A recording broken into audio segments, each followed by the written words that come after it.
Hello everyone, আসসালামু আলাইকুম। Welcome back to my channel Mina's kitchen. আশা করি সবাই সুস্থ আছেন, ভালো আছেন। আজ আপনাদের সাথে শেয়ার করব সহজ রেসিপি চিকেন কুরকুরে। সাথেই থাকবেন। এই চিকেন কুরকুরে বানানোর জন্য আমি একটা চিকেনের বুকের অংশটা নিয়েছি এবং এভাবে চিকেন লম্বা লম্বা করে পিস করে পরিষ্কার করে ধুয়ে পানি ঝরিয়ে নিয়েছি। এখন এর মধ্যে কিছু মশলা অ্যাড করব। 1 চা চামচ করে আদা রসুন বাটা, 1 চা চামচ লাল মরিচের গুঁড়ো, 1/2 চা চামচ ব্ল্যাক পেপার, 1/2 চা চামচ গরম মশলা গুঁড়ো, লবণ স্বাদ মতো।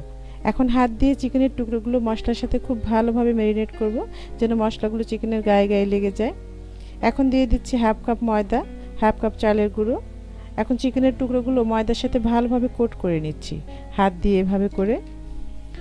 এটাতে অল্প অল্প করে প্রয়োজন অনুযায়ী ময়দা দিতে হয়।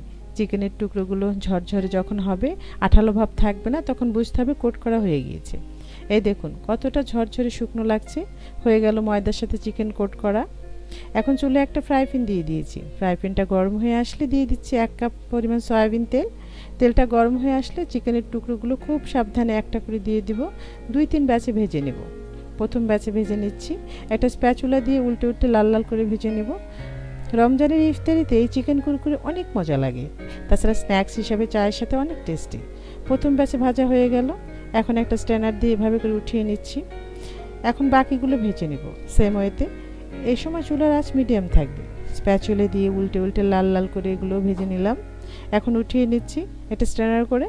এখন একটা সার্ভিং প্লেটে চিকেন কুরকুরে দিয়ে দিচ্ছি এভাবে করে। এটা খেতে ভীষণ মুচমুচে হয় এবং ক্রিস্পি, এবং স্বাদটাও অসাধারণ।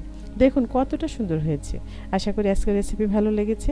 ভিডিও ভালো লাগলে বাসায় অবশ্যই ট্রাই করবেন এবং লাইক কমেন্টস করে জানাবেন। যারা এতক্ষণ সঙ্গে ছিলেন অসংখ্য ধন্যবাদ। আর এরকম সহজ মজাদার রেসিপি পেতে ফেসবুক থেকে দেখলে পেজ ফলো করবেন, আর ইউটিউব থেকে দেখলে চ্যানেল সাবস্ক্রাইব করে মিনাস কিচেনের সাথেই থাকবেন।